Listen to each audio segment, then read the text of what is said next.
আমাদের আসলে প্রতিদিন খাদ্য তালিকায় মানে শারীরিক সুস্থতার জন্য আমাদের ফল এবং শাকসবজি থাকা প্রয়োজন। এবং এই শাকসবজি আমাদের বা ফলমূল বলেন, এটা কিন্তু আমাদের রোগ প্রতিরোধ ক্ষমতা বাড়ায় এবং আমাদের ভিটামিন মিনারেলসের বিভিন্ন নিউট্রিয়েন্টের কাজগুলো করে। তো আমাদের বৃহত্তর ময়মনসিংহ অঞ্চলের ফসলের নিবিড়তা বৃদ্ধিকরণ প্রকল্পের আওতায় আজকে যে মেলাটা এখানে হচ্ছে, এখানে আপনারা দেখেন যে বিভিন্ন জাতের কিন্তু ফল আছে এখানে। ফল বলেন বা অন্যান্য বৃক্ষ জাতীয় বনজ ফলজ বৃক্ষ আছে।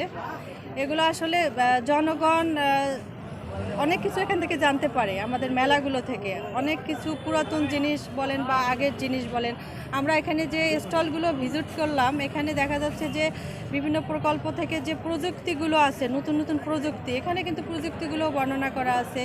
বা আমাদের যে আগের যে জিনিসগুলো আছে, এগুলো আমাদের নতুন প্রজন্ম যারা, তারা কিন্তু এগুলো আগে দেখে নাই, সেই জিনিসগুলো এখানে দেওয়া আছে এই মেলাতে।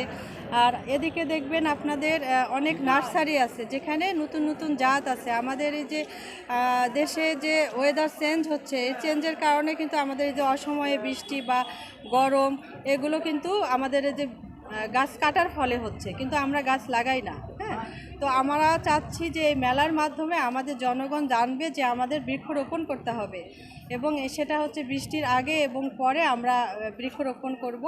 এবং মেলার মাধ্যমে আমরা আমাদের জনগণ যারা আছেন, আমাদের লোকাল স্থানীয় জনগণ আছেন, আমাদের সাংবাদিকবৃন্দ আছেন, আমাদের স্কুল কলেজের স্টুডেন্ট যারা আছেন, সবাইকে আমাদের অনুরোধ থাকবে যে আমরা প্রত্যেকেই 3টা করে হলেও যেন আমরা গাছ লাগাতে পারি। তাহলে আমাদের পরিবেশ যেমন ভালো থাকবে, আমাদের পরবর্তী জেনারেশন এই সুন্দর একটা বাংলাদেশ পাবে।